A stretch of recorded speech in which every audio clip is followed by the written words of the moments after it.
I'm Sara Malone, and we're here today in my garden in Sonoma County, California.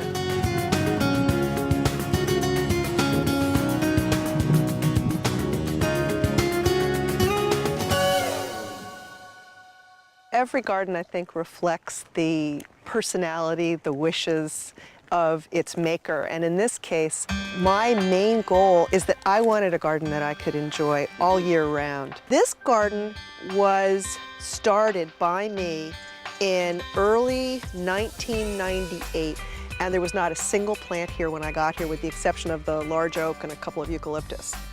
And originally, when I planted the garden, I planted it the way most people do. It was very, very perennial heavy. I went to the nurseries when they opened up in the spring, and they were full of all this stock that was in bloom. And I bought everything I could find, and I planted and I planted. And I had a garden that was great in April, May, and June. And then really it started to fry in the summer heat, and that's when I started focusing on plants that were attractive year-round.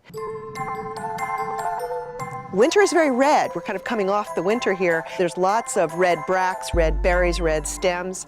Fall is very orange, and then backing into summer, summer's very green. I'm selecting these plants that I really, really like for color, for texture, for form, for shape. And then I'm figuring out attractive ways to put them together and make a painting. The manzanita that's right here, this is Arctostaphylos densiflora emerald carpet, and it is a native manzanita. I use it sort of as my grass substitute because it's difficult to grow grass here because we don't have summer rain.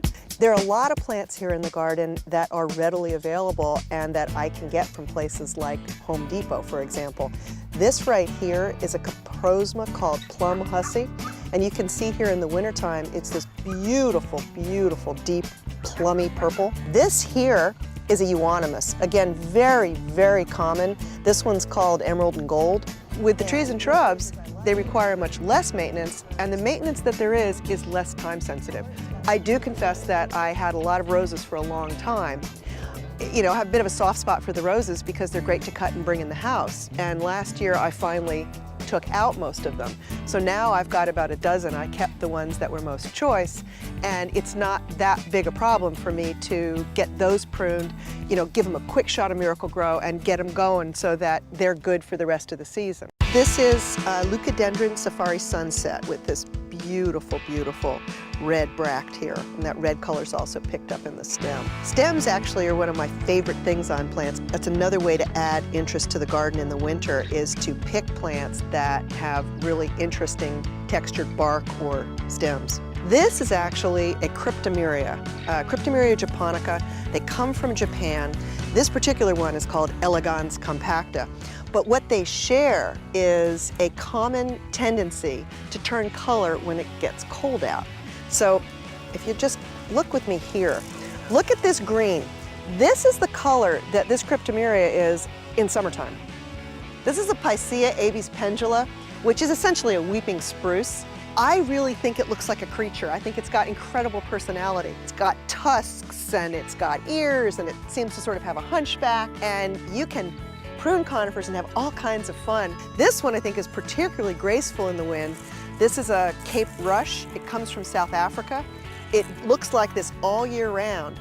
It requires no care whatsoever, and it moves in the breeze like a dancer. Here's one of the roses. Now, it's February, so be gentle. It's not looking its best. You know, give them the squirt of Miracle-Gro.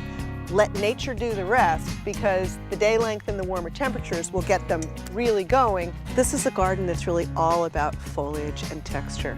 Creating a garden that's more than just flowers. Plants have structure, plants have movement, plants have texture, plants have personalities.